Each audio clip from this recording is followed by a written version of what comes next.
Assalamualaikum warahmatullahi wabarakatuh.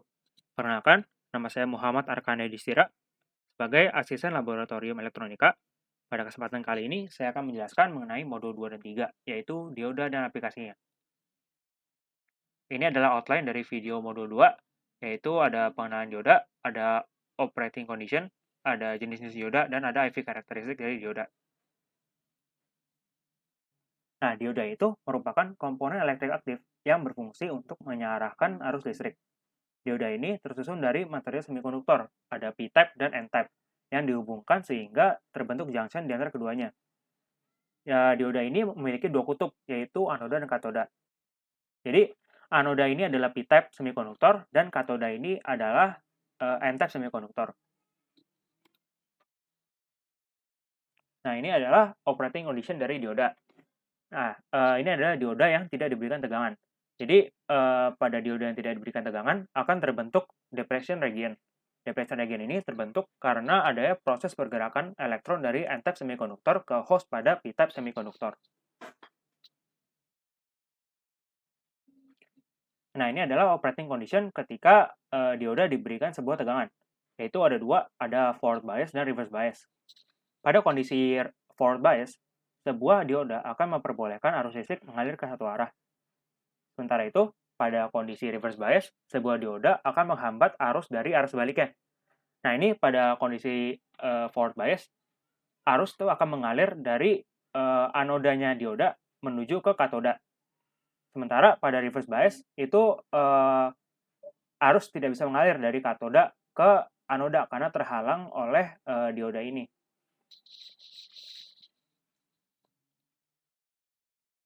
Sekarang saya akan menjelaskan mengenai forward bias. Nah, forward bias ini adalah kondisi di mana dioda diberikan tegangan. Tegangan plus ini dihubungkan ke P-type, dan tegangan negatif ini dihubungkan ke N-type. Nah, tegangan positif di sini akan menyebabkan host yang ada di P-type itu terdorong melewati depletion region, dan tegangan negatif di sini akan menyebabkan elektron terdorong dari N-type ke depletion region. Nah, perpindahan itu menyebabkan adanya arus yang mengalir.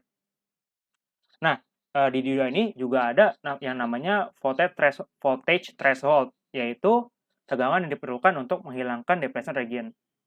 Nah, jadi kalau tegangan yang diberikan terlalu kecil, maka host dan elektron terdorong ini tuh tidak cukup untuk menghilangkan depletion region-nya. Nah, biasanya pada dioda misal silikon itu diperlukan tegangan sebesar 0,7 volt untuk melewati depletion region-nya.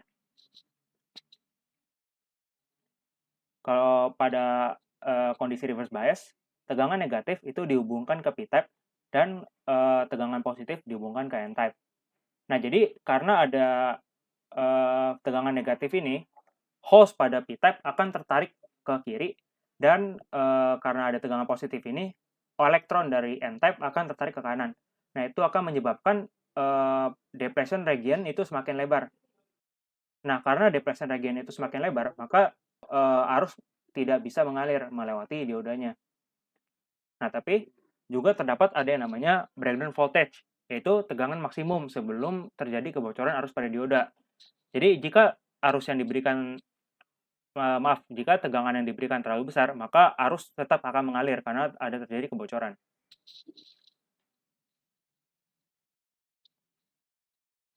Nah, ini adalah IV karakteristik dari dioda.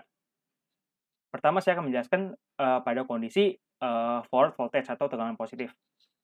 Yaitu pada tegangan forward, keadaan forward bias akan mulai beroperasi ketika besar tegangan forward melewati voltage threshold, di mana misal pada dioda itu memiliki besar voltage threshold sebesar 0,7 volt. Jadi, pada tegangan 0,7 volt, maka dioda akan mengalami forward bias. Jadi, yang tadinya current yang dilewati sedikit, pas melewati 0,7, dia akan meningkat secara signifikan.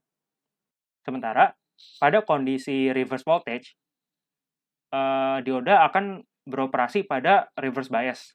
Nah, namun ketika besar tegangannya itu melewati breakdown voltage, yaitu di sekitar sini, maka arus yang di reverse itu akan meningkat karena tadi terjadi kebocoran seperti yang saya jelaskan sebelumnya.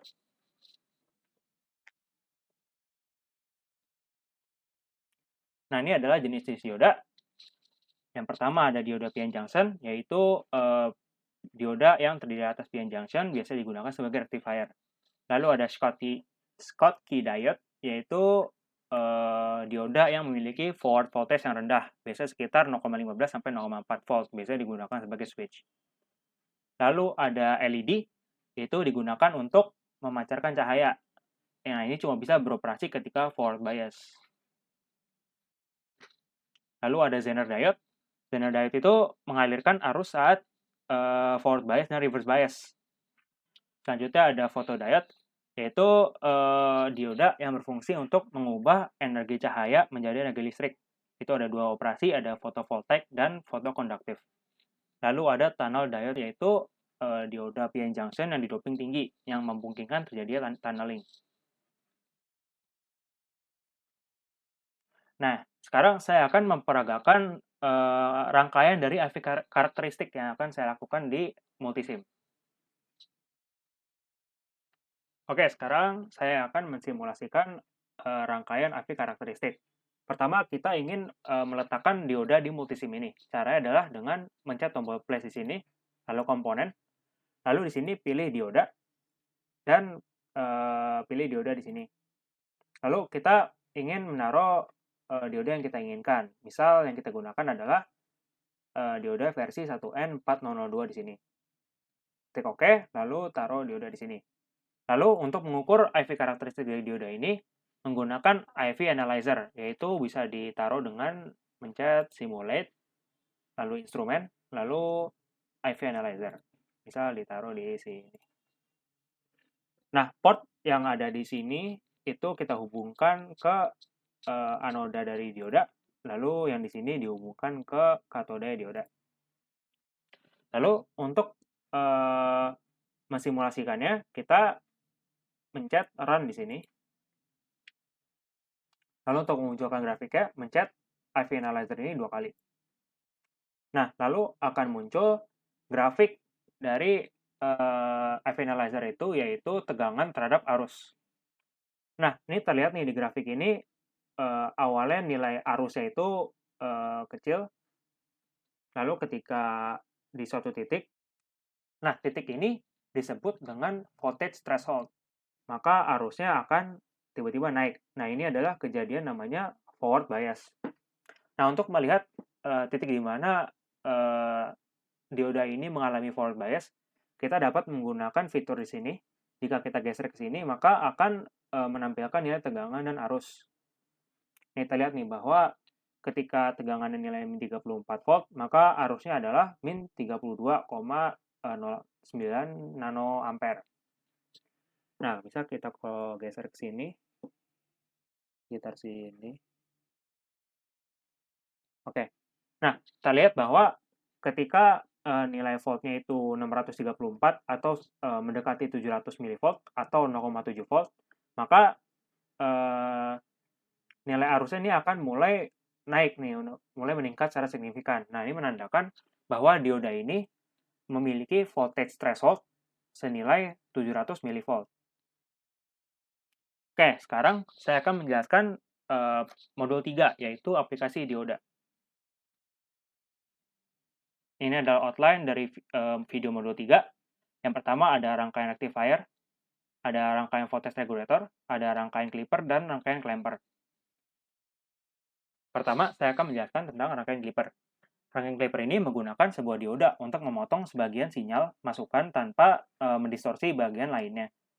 Nah, jadi bisa terlihat pada gambar ini, pada positif clipper itu bagian yang dipotong adalah bagian sinyal positif. Nah, sementara pada negatif clipper, bagian yang dipotong adalah bagian tegangan negatif. Sekarang saya akan mensimulasikan rangkaian clipper di multisim. Sekarang saya akan mensimulasikan tentang rangkaian clipper. Jadi, pada rangkaian yang atas ini adalah rangkaian clipper positif, sedangkan yang di bawah ini adalah rangkaian clipper negatif.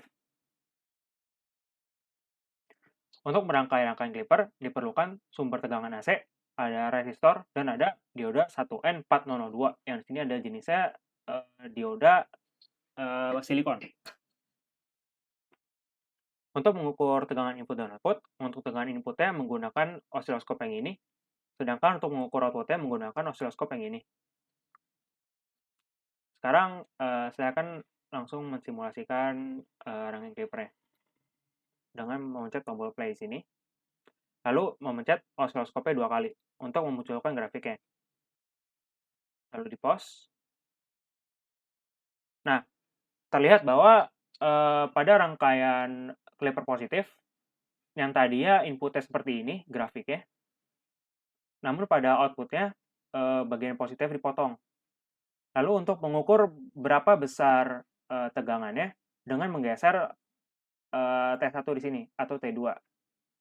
Nah, terlihat bahwa pada T2 itu besar tegangannya pada di sini itu ada 650 mV, sedangkan jika digeser ke sini besar tegangannya min 9,8 volt atau mendekati tegangan sumber yang diberikan atau sebesar 10 volt. Lalu pada rangkaian clipper negatif, jika kita buka osiloskopnya, terlihat tuh inputnya sama, namun pada outputnya terlihat bahwa bagian negatifnya dipotong.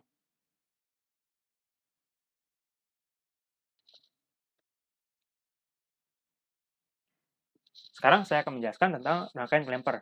Rangkaian clamper ini berfungsi untuk menggeser level tegangan dengan memanfaatkan sifat penyimpanan energi di kapasitor. Nah, pada positif clamper, tegangan yang di input ini akan digeser ke positif. Seperti di gambar, dia menjadi positif. Dan pada negatif clamper, maka input tegangan ini akan digeser ke kutub negatif. Berarti kira-kira sekitar di sini.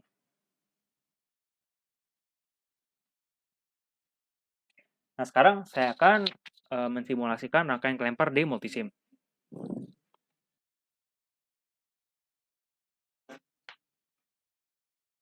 Sekarang saya akan mensimulasikan rangkaian clamper. Jadi, yang di sini adalah rangkaian clamper positif. Jadi, komponen-komponen pembentuknya ada tegangan, lalu ada kapasitor, ada dioda, silikon, dan ada resistor. Lalu osiloskop di sini ada 2 terminal. Terminal pertama yang A ini digunakan untuk mengukur tegangan output, dan terminal B di sini digunakan untuk mengukur tegangan input. Oke, jika disimulasikan,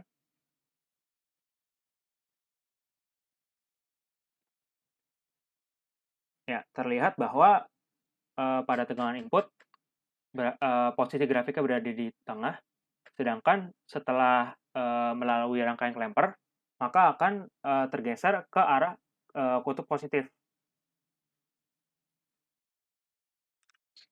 Nah, hal tersebut itu terjadi karena ketika siklus tegangan negatif, tegangan itu tersimpan pada kapasitor ini.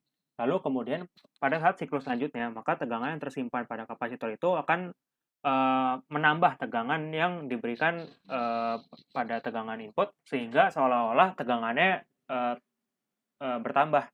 Jadi maka akan tergeser ke kutub positif.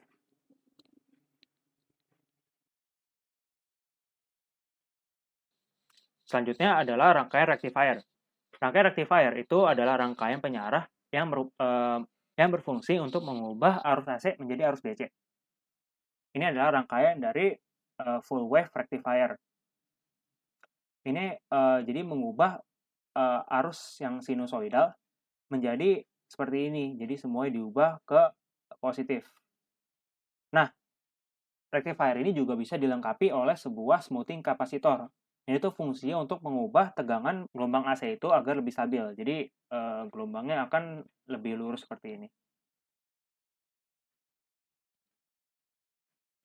Sekarang saya akan mensimulasikan rangkaian rectifier pada multisim. Nah, ini adalah bentuk dari rangkaian full wave rectifier. Jadi ini terdiri atas tegangan AC, lalu ada 4 dioda yang dirangkai seperti ini, lalu ada kapasitor sebagai smoothing kapasitor untuk meluruskan hasil, dan ada dioda Zener dan resistor. ini jika disimulasikan maka hasilnya akan seperti ini. Nah, terlihat bahwa grafik kuning ini adalah grafik input. Terlihat bahwa hasilnya adalah tegangan sinusoidal. Nah, lalu grafik yang hijau ini adalah tegangan output. Terlihat bahwa tegangannya sudah diubah dari AC menjadi DC dan sudah diluruskan oleh smoothing kapasitor.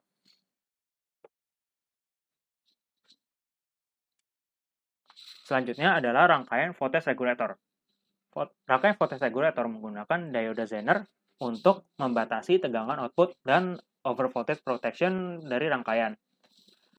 Nah, dioda Zener ini menyalurkan arus listrik yang mengalir ke arah berlawanan yang jika tegangan itu melampaui breakdown voltage.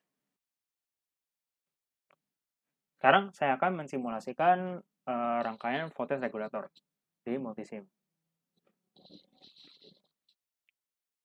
Sekarang saya akan mensimulasikan voltage regulator. Jadi pada rangkaian ini digunakan tegangan DC, lalu ada dioda silikon dan ada dioda Zener. Nah, berikut adalah tampilan dari grafiknya. Nah, terlihat bahwa grafik yang biru ini adalah tegangan input dan grafik yang merah ini adalah tegangan output. Nah, kenapa tegangan yang outputnya ini lebih kecil atau senilai 5 volt? Yaitu karena ada dioda Zener di sini yang akan membatasi besar tegangan agar tidak melampaui besar tegangan Zener, yaitu sebesar 5 volt. Jika tegangan yang diberikannya lebih besar. Oke, sekarang saya akan menjelaskan cara perhitungan dari rangkaian dioda. Misal di sini ada tegangan DC senilai VI dan ada dioda VD dan ada sebesar R. Di mana dari rangkaian ini yang ingin kita cari adalah nilai tegangan output atau VO. Pertama-tama kita misalkan tegangan ini memiliki nilai sebesar 5 volt. Lalu dioda ini adalah dioda silikon, di mana memiliki voltage threshold sebesar 0,7. Dan misal resistor ini senilai 1000 ohm. Nah, karena dioda ini memiliki voltage threshold sebesar 0,7 dan besar tegangannya ada 5 volt, maka voltage threshold itu terpenuhi. Maka dioda ini akan mengalami forward bias. Nah, jika dioda ini mengalami forward bias, maka rangkaiannya bisa kita ubah seperti ini.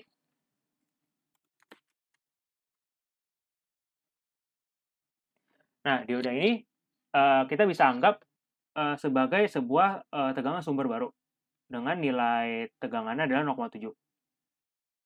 Letak plus min ini terlihat dari letak diodanya, karena anoda di sini berarti dia plus, katoda di sini berarti dia min di sini. Nah, maka urutan sumber tegangan seperti ini. Nah, sekarang untuk menghitung VO-nya kita bisa melakukan KVL dengan array seperti ini. Oke, berarti rumusnya adalah pertama adalah min VI, lalu ditambah dengan VD atau V dioda, lalu ditambah dengan VO. Ini adalah sama dengan 0. Nah, kita tahu tadi nilai VI-nya adalah 5, berarti ini adalah min 5. Ditambah nilai VD-nya tadi pakai voltage threshold dioda itu 0,7. Ditambah VO. VO-nya ini yang kita cari. Sama dengan 0. Berarti nilai VO-nya adalah, ini kita pindahkan ruas, berarti 5 dikurang 0,7 sama dengan 4,3 volt. Beginilah cara mencari tegangan output dari rangkaian dioda. Oke, baik. Sekian penjelasan dari modul 2 dan 3. Terima kasih.